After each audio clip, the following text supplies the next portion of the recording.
Hello and welcome to Dialogue on Decision Making. This is Richard Coughlan from the Robbins School of Business at the University of Richmond. Today, joined once again by Matt Barany. Matt is the head coach of swim and dive at the University of Richmond, and he joins us today from his office. Matt, thanks very much for joining us once more. Good to see you, Richard.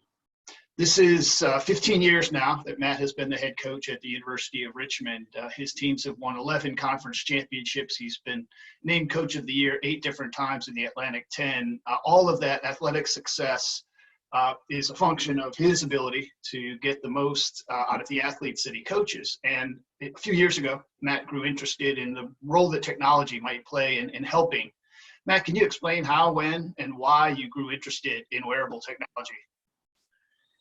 It actually, and I know we'll talk about this at some point, Richard, but it actually, I've been in the classroom more recently than not. And, part of what I was learning, is my participation in the MBA program was that it was stressful for me. And it was stressful for me to go through the day-to-day rigors of maintaining a full-time job and then attending class at night, which really led me and finished that up in 2014. And then, we had started a family. And so then there was more interruptions to my day-to-day and more stress added. And it really got me thinking that I have a fair understanding of how to help somebody train their aerobic system, then how to transfer that training into velocity, and then how to maintain that velocity over 200 yards or 500 yards. I understand the physical side of the training periodization. What I didn't understand, and it didn't really dawn on me until my participation through a lot of the day-to-day academics, the amount of stress that actually, I refer to it as psychosocial stress. So stress that might come from a competitive environment like the classroom, or, the testing and trying to get a job, and, doing all the things that undergraduates need to do to prepare for the next level. So I really started to think about, if I'm putting physical stress on them, and I want to do it deliberately, hopefully at the end of the season, having a positive adaptation, what are the other stress factors I need to be considering in trying to create this training plan? Mm-hmm. So I had an opportunity, really started to, I took myself down a path to start learning about wearable technology, which I kind of just think about as wearable science. And in 2016, started to see some devices that really were measuring heart rate variability. We've worn heart rate monitors since before I even came to Richmond. So I have an understanding of the cardiovascular system, but wearing technology that's measuring heart rate variability is if you measure heart rate variability, it's going to be an indication of your nervous system.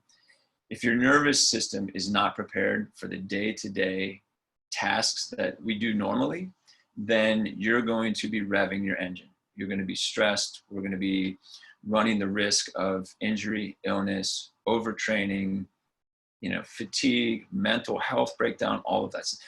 So in 2016, we went down that road. And my initial pursuit here was, what is the day-to-day stress on a young woman at the University of Richmond who is also on the swim team?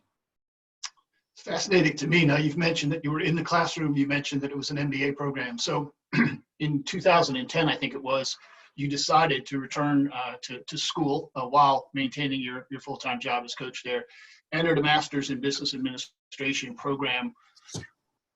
What was the primary motivation for you? Was it to understand what the life of a student was like again? No, absolutely not. At the time, we had won, I think maybe 4 championships in a row, and we did not win that year in 2010. And part of our process with going through that was a little bit of soul searching, and somebody on the team actually said, why don't you have a graduate degree? I'm like, hey, you're right. So I think my initial pursuit was to grow and learn. I hadn't started a family yet, and I wanted to. I truly wanted exposure to more than just the higher education athletic department bubble that we were in. Mm-hmm. And I think that I think ultimately part of my motivation was to say, if I were to ever graduate from coaching, would I have the necessary, prerequisites to maybe move into an administrative role? I don't regret going back to school. Never. That's never crossed my mind. That was the benefits of that outweigh the late nights and the subpar professors that I had. Really, I only had one subpar professor. No comment. Well, let me ask you a little bit about why you chose business, though, Matt. I mean, you could have done educational administration. There are lots of options for somebody that wants to pursue a graduate degree, especially one who has a background in coaching. You were an English major at James Madison as an undergraduate, so business is pretty far from all of that. Why business? Because it's what was offered here. That's part of it. Part of it was part-time. And it's just, and I do believe, I have, both of my brothers, have much greater business acumen than me. They're far smarter than I am. And this might've been a chance for me to level up a little bit in their eyes, gain some respect from my brothers. Part of it was just, it brought me the ability to attend the MBA or to get an MBA at Richmond brought me deeper into this university. It introduced me to great professors who have become friends. It's put me on a level of knowing what the day-to-day rigors are that the women go through. We even had some of the same professors, and it was great. I think, you and I have talked about this. University of Richmond is a great place. And if I can help along the way, help the university realize, greater potential, then I want to play my part. And that was part of it. There is another school down the road that probably would have been, probably taken half my time. And I don't think it would have been fulfilling. And I'm not particularly fond of the colors, yellow and black. He's talking about the rivalry with VCU in a bunch of sports. Let's fast forward then to 2016 and talk about this business that you discovered of wearable technology. You've begun to describe what you thought it could do for the team, but how did you implement it at first? Which technology did you choose at the outset, and how did you implement it to start? So we chose they're called Whoop. They're based out of Boston. I want to guess they were established in 2015 or 2016. I think we were one of the earlier adopters in the swimming community, but I also think in the larger kind of college athletics. The way we approached it was we offered the women on the team an opportunity to wear this technology if they wanted to. It was a full disclosure on the front end to talk about what they would see, what it would require of them to wear it. First of all, you don't take it off. You have a battery charger that slides on it. It's wrist worn. And so you never take it off. They would need to sync it up to their phone every morning. So then that download from the phone gets pushed up to the cloud. And then that information is shared with me. And with strong privacy created by the company to really restrict what we were able to see. And when we talked to the women about it, it was this is what you would see. This is what I would see. Please give it great consideration. Talk to your parents about whether or not you want to do this. And if you wear it, then please wear it and engage, which essentially means keep it charged and sync it up every day. Now, along the way, we've had people who've said, listen, it creates anxiety or creates stress, or, I don't want to wear one. No harm. We've just said, great, just turn it in. And, that's that. But the majority of the women, far greater than the majority, nearly all of the women have kept it on and have engaged it.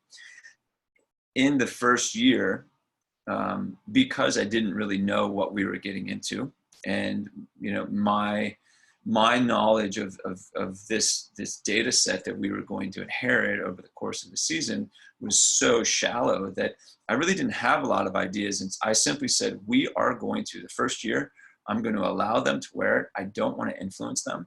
I don't want to give them pointers or tips, whatever. I essentially want to get a snapshot of fall semester and spring semester and see how the day-to-day interactions, classrooms, weather, sickness, all that stuff really shows through in changes in resting heart rate, changes in heart rate variability, and things like that.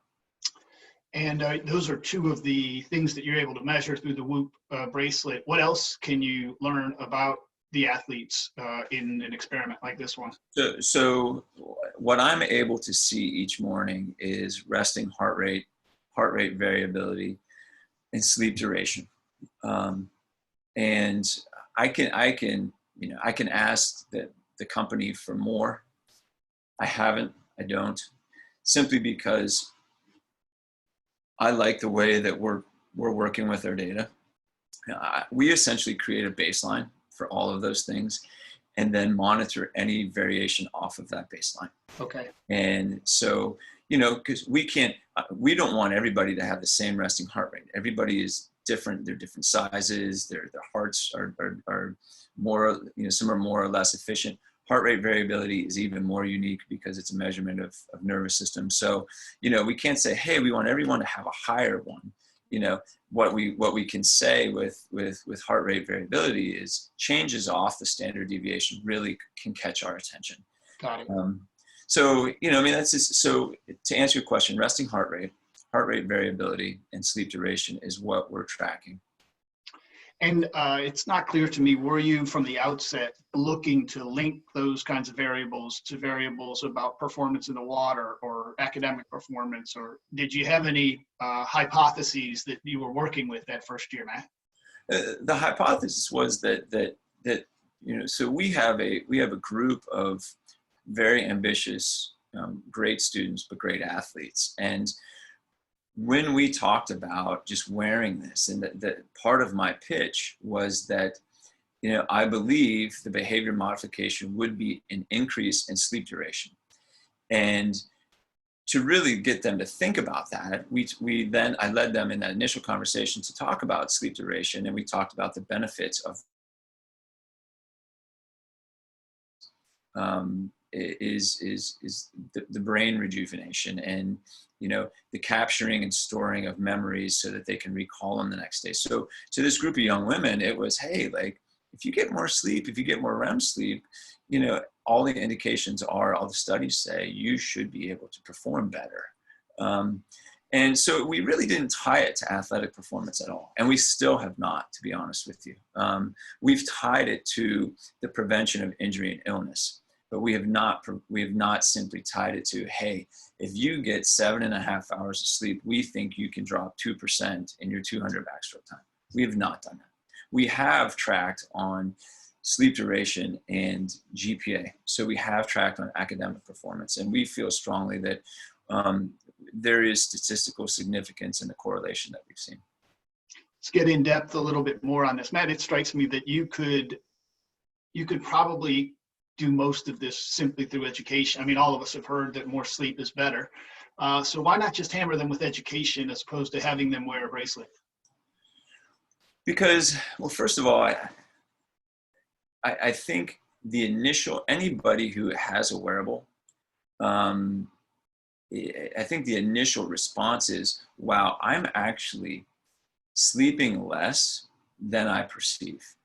And I think part of it is, I go to bed at 9, therefore I'm sleeping at 9:01. And the reality that's not the case.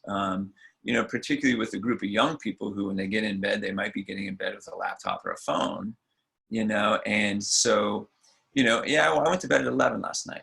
Yeah. Okay. What time did you fall asleep? Not till 1:30.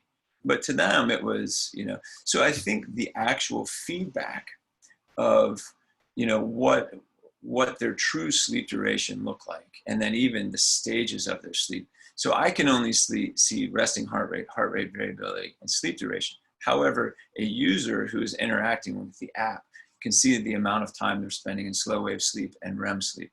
So again, a group of highly functioning young women ate that up. They're like, okay, how can I get more REM sleep? Right. Okay. Then it starts to get into, then later down the road, conversations became, well, what do we need to eat before bed? What's the impact of being hydrated before we go to bed? And things like that. So, I believe in education. I think that education needs to be purposeful. I think it needs to be consistent. I know a lot of places, I'm sure we're guilty of it here, they'll check the box on sleep education by putting, sleep tips up on one digital bulletin board during finals. Well, it's too late for finals. We should have gotten that at the beginning of the semester. The education should be continual. I know that, a lot of people in professional sports, they're doing their sleep education as part of preseason training. Yeah. That's great, but follow up, and I imagine they are following up. I know that some organizations, some businesses are doing like wellness, a wellness seminar as part of a retreat. Well, okay, but is it going to be continual after that? And I think the education, you really, I think the reason, and we can talk about this more, but I think the reason why our education has become so powerful is that we now have context. One of the things that we did in measuring heart rate variability in the fall of 2017 is that we were able to attach changes in heart rate variability to the calendar. And what we learned is that fall midterms are more stressful than fall finals.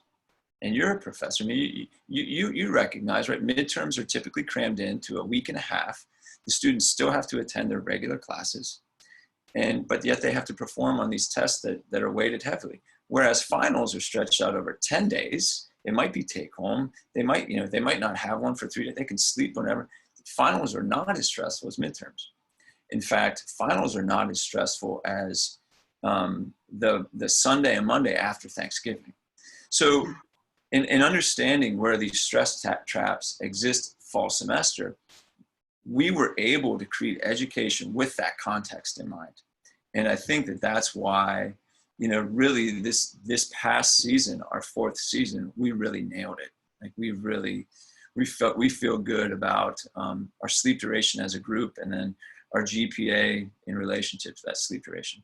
So Matt, would you have made changes based on the knowledge you gained about the most stressful times during the semester? You would make changes to practices, and you'd make changes to weightlifting requirements and other kinds of things that athletes would normally be asked to do. You might dial down some of that based on the data you'd analyzed. Yep. And that to me that's just good management, and so we know when those traps are. And, so we've made changes. So that was year 2. Now in year 4, we don't see the same stressful, true dips in heart rate variability because we're able to mitigate that a little bit. And you and I have talked about this before. That is when we look at it from looking at the whole group. Yep. We are able to see, maybe one semester, one person has 3 labs, or something really, really hardcore load. We can see whether they're surviving. And really, if we need to say, okay, we've got to find an alternative here, and maybe that person needs an afternoon off or a morning off or something like that. But yeah. To me, that's just those are the levers of being a manager of the team and trying to help them. The last thing any coach is going to want is to push their athletes into injury or illness. Any manager would want that. These devices are in the news now because there's some evidence, some suggestions, let's say, that they might provide early indications of an onset of illness. I'm wondering if you've seen any of that and how it's changed your own interactions with the student athletes. So we haven't seen anything to think that recently that we've contracted anything. I think, the incidents that we have seen in the past is, so you're right, a lot of what has come out in the news really in the last 4 days is, could these devices show us signs that somebody has contracted an infection before the symptoms actually knock that person out? And we have seen that. So we have seen pretty heavy drops in heart rate variability to be a red flag for us. And then we go down to the pool and thankfully for me in our sport is, they're in a bathing suit. So we can tell, like, if somebody's shoulders are hunched, or, if they're really upright and really perky and, really like have energy and enthusiastic. Okay, well, maybe they're not sick, and, we've used that before to say, she doesn't really look that good. And, that was just the art of coaching. Now we're able to say, well, here's our data. She doesn't really look that good. Let's have a conversation. I feel fine. I feel, I don't have I've slept great last night. I have a healthy appetite. Don't have tests. I feel fine. Okay, well, why don't we swim about half of what's prescribed this afternoon and see how we're doing? And we've done that only to see that, sure enough, the next week they're knocked out. Symptoms arise. And, it's funny. I think back to, the fall of 2018, and we had that with somebody.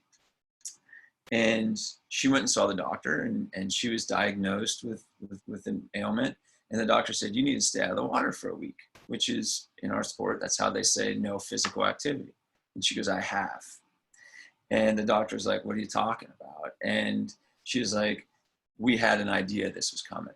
And it's pretty insightful. So, my lesson from that is, when we start to see something like that, how do we lighten the load a little bit? But back to your point, do I believe, now I don't know how, I'll let all the formal studies that are going to take place right now around this virus. I know that Whoop is involved, Aura is involved, but I do believe that what we're probably going to see is that wearable science or wearable technology will be a way to indicate, where an infection is, or has a virus already reached the shores of some country. I think we'll be able to see leading indicators on that. Fascinating. Probably a good time to ask, you have any financial relationship with Whoop or with Aura? Nope. And Aura is a ring, at least one of the products that I know Aura does is a ring. Are you familiar? Well, how familiar are you with that? I wear one. So I wear a Whoop and an Aura. Okay. And I've done, and probably, fair to talk about all of them. I think I've worn a Garmin. They have a product called a Vivo Sport. Garmin does a really good job. And I've worn some others too, but the Aura and the Whoop, they're similar in a lot of ways. The user interface isn't quite the same, and then Whoop's team platform is unique. I have not discovered Aura's team platform yet, so that's going to be a barrier for a group to use them. But I would imagine they just did a round of fundraising. I think they just raised a bunch of money, so I'll be anxious to see what they do. And so I'm familiar with Aura, but only with my personal experience and not working with the group and tracking changes and things like that.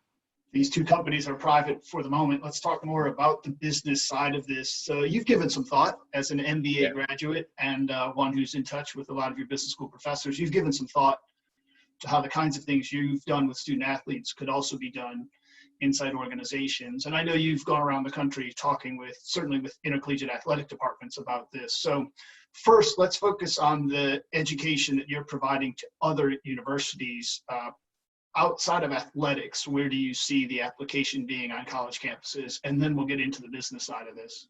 That to me is the most intriguing part is, Richmond is a residential campus, and I think this would be a fantastic place to really lead the country in thinking about optimal health.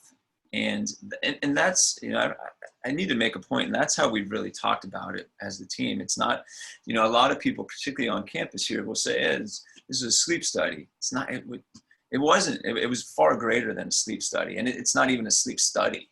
We've gone down the road. We've gone from understanding load to try to then understand rest and recovery. And when you understand load within an organization, then you can start to create a playbook about rest and recovery. And that has been our process. And I feel like we have taken giant steps in understanding what the load is like at the University of Richmond. Now, how do we create a playbook towards optimal health and towards, through rest and recovery towards optimal health? I know that I've had conversations with various administrators on campus and faculty members. I know there's an interest here. I think some of the, some of the low-hanging fruits would be, let's think about how we match roommates. Everybody has a chronotype. You might be a night owl and I'm an early bird. We should not room together, because you're going to make sacrifices that's going to damage your health, and then I will also have to make sacrifices. So what would happen if we would create an environment where we put the early birds together, people who want to go to bed earlier at night because they're more alert in the morning, they want to get their work done in the morning. And maybe in that environment, put a cafe or something that's going to be open at 6 a.m. and not 8 a.m. when the dining hall opens. So I think there are things like that. We've talked to various people around campus. How can we make our housing situation a more favorable environment for optimal health? Some of the women on the team joke that, we can't sleep. We get interrupted at night. Our sleep is disrupted because of the doors. What happens if we just replace the doors and all the stairwells with soft hinge, things like that. And then obviously, I think the bigger picture is if we do have optimal health, or we work towards optimal health, we would reduce the traffic at our health center. More importantly, sleep and sleep.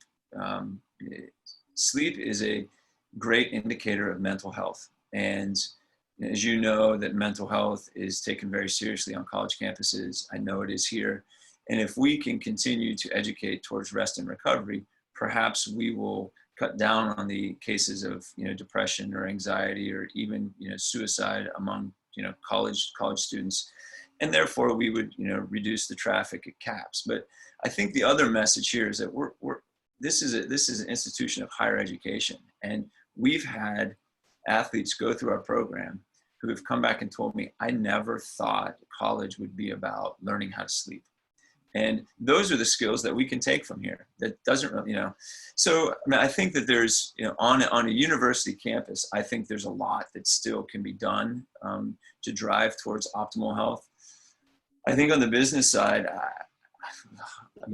where I could go so many different places with this. I think in a normal environment, without, when we're not struggling through quarantine and a pandemic, I think, as a manager, I would want to understand load, or stress for each member of the team, geared towards performance. And, I think I had one fantastic negotiations professor, but he wasn't memorable enough for me to remember his name. But, he sent me an article from Korn Ferry and about how that organizations were failing the stress test, and burnout was an issue. If we're talking about performance and understanding load, I think that wearable technology, and we can talk about the privacy of all this down the road, but would allow a manager to make decisions that might, that might help reduce risk for, burnout and morale and things like that. We all know that stress depresses motivation, innovation. And I think if I were a manager, I'd probably be pretty tuned into that. In order to gain that information, the manager would have to invite employees, members of the team, to opt in. I don't know if you have any particular insight about how likely they would be to do that, but you have gone through it with a different population, Matt. But there are probably HR managers tuned in here who think, I'm intrigued by it, but I'm not sure the people inside my organization are going to say yes to their manager knowing how much they've slept or how well they've slept. Man, I think we got to see how much change comes out of this, the current environment. I don't know, maybe there's incentives there. I think ultimately, again, if you think about the University of Richmond, we're self-insured. If we can drive the employees towards optimal health, then we might be saving more money there. And not only having, greater performance or greater productivity, but saving some costs there. I think it's going to be interesting. I think that, two articles that came up just yesterday was, I think in Italy, they're talking about testing for antibodies. And if somebody is testing that they have that they have the antibodies present, then they are going to be allowed essentially freedom. They're going to be allowed, they're going to be the ones that go to work first, and they will have greater freedom. And then another, I think, came out later last night, or maybe I just saw it later last night, but Walmart and Amazon are going to start taking temperatures of employees as they arrive to work. Well, they're already there. To me, it's like, why wouldn't you test them at home? Find a way to test them at home and prevent them from exposing themselves, while they're commuting to work, exposing themselves to, the greater workforce. And I guess one thing I would say is certainly firms have taken steps in the direction of wellness. There are all kinds of wellness programs that may not yet include wearable technology, but it's not unusual for a firm to have some sense of the health of its employees. It has to in one way. And as you see it, this is just another step in the direction of having data that will help you in a number of ways around wellness.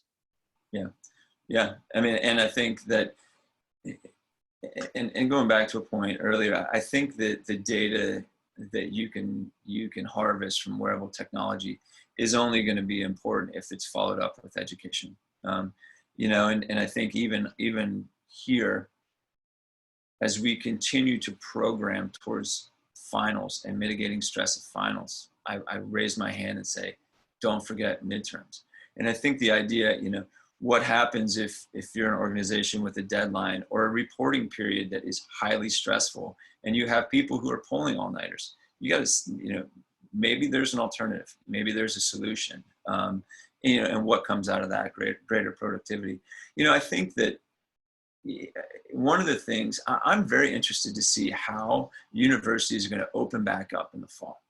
And are they going to make judgments based on where people live? If you are in that New York, New Jersey, Connecticut area, are we going to, when you get here, you're on a 2-week quarantine? I don't know, or at some point, I think you and I have talked about this, is there going to be some type of biomedical passport that, says, hey, I haven't had a fever in a month. I'm not reporting. In fact, my resting heart rate is healthy. My HRV is healthy. My respiratory rate is also in a normal range. Like, I can make the case that I don't have this right now, The same set of data, though, could be used for, let's just say, unethical purposes. That if someone has shown a history of, struggling with sleep, or the heart rate data suggests that they're ill more often than one of their colleagues, I could see it impacting job assignments and promotions and a number of other things. How much thought have you given to the ethical side of some of what you're suggesting here, Matt? No, I've definitely thought about that. I also think that perhaps that's an opportunity for a little intervention to say, hey, let us, we're going to support you on this. Let's get you some attention that you need to become healthier. I think in the long run, I think this is probably going to be called something like longevity science, or, instead of people training for triathlons, I think people are going to be, thinking about, I'm training for, to live longer, to be healthier. And, I think that, you got to also remember, I work with a group of 18 to 22-year-olds. Wearable technology is not something new to them. They come in, they come on a recruiting trip here. They're already wearing something. They're tuned in, like, they get that. And I think, maybe down the road, it's going to be a generational thing, but, I understand what you're saying. I can tell you that I know the professional athletes were really reluctant to wear this stuff because they felt like maybe contract negotiations would be based on some of the data that they could get from that. So what they did is, I think a lot of them wear it independently, but they will not wear the team's device. So then the team cannot, make those decisions. So. And just to be clear on something else, it is the case that your athletes have opted to wear the devices on weekends and in the off season. I know you don't have much of an off season because they're training all year long, but I'm wondering about the parallels again to the business world, where would it work for a firm simply to collect data from Monday morning until Friday afternoon? You've had some experience around this. Would you speak to that? Yeah, no, I mean, so yeah, when we put them on, you got to remember we still train on Saturday. So that's still a training day for us. And then, Sunday is a recovery day, but a lot of times we actually see them because they'll come in and see our sports medicine staff, or they'll just pop through and check in. So when we launched it, yes, it's continuous through the course of the weekend. And then once the last day of classes, second semester, then we get shut up. They can wear it, but we don't have access to it. And the crazy, if I'm looking at baselines, and I think they know I'm looking at baselines, taking it on and off is still, the baseline is still going to be the baseline. But I think it's important. Like, it's at no point is it my attempt to trick them. If anything, it's, I've actually pulled back on my, even really like just day-to-day interaction with it, because we've learned so much that I've geared my attention to how can we make our education more impactful. And, now it's become a recruiting, really it's, I think the recruits are attracted to the idea that we are optimal health. So, right now we're getting recruits come in. It's like, we know you, I've heard about this. We know you did it. We've heard about your senior presentation. We've done whatever. And I think that, that's part of it. I would imagine if you're a corporation and you're serious about this, that some people will opt in because they're on that. They want to be a part of that. It's fascinating for me to hear. A few minutes left, Matt. What questions are you interested in trying to get answers to over the next couple of years? Where are you hoping that this will go, not just for you and the University of Richmond, but more broadly across the conversation that you're a part of? I think I think ultimately is what else will need to happen before wearable science really takes off. And I think the attention that Whoop and Aura have gotten in the last week is an indication that, if this is the new norm, and we might be doing part-time quarantines until, there's a vaccine and even beyond, at what point will privacy, people be willing to sacrifice some privacy whereby they might be able to gain some freedom by saying, I perceive I'm healthy at this point. There's no doubt, the wearable tech piece is, it's important right now, but I think the follow-up, and I think what we learned from it is going to be the next step and the interesting step for us. The idea that we are sleeping and we're doing a great job with our sleep. Sleeping is free. And so for somebody to, I take that back. I imagine some professor's going to hit me up with that. It's not, but it's not like we're saying you have to go buy, a bunch of equipment to get it, and our sleep education it's very direct. Create a routine. And that routine is, we go into depth about creating our routine. Make sure you're doing it in an environment that is conducive to high quality rest, and then focus on yourself, which is essentially separate from the technology and separate from the social media and things like that, and read a book, meditate, be mindful. And those are things that hopefully we're all doing. And part of the message right now around the sickness, the global sickness, is we all need resilient immune systems. Sleep helps that. And I hope that sleep will no longer be I'll sleep whenever. I only need 4 hours of sleep. No, nobody, very small percentage of the world needs 4 hours of sleep. Realistically, we all, and if we're going to be confronted with disease like this and on a rotating seasonal basis, we're all going to need to make sure that we're capturing sleep. And I think wearable technology will help motivate that. Well, I'm grateful for the time that you spent with us this afternoon. I'm feeling like maybe I should go take a nap. No, don't do that. Don't do that. Don't do that. By the way, you were a great negotiations professor. Thank you, Matt. We'll talk about that another time. Really grateful for you joining us from the University of Richmond. Thanks so much for your time and your wisdom this afternoon. Thanks, Richard.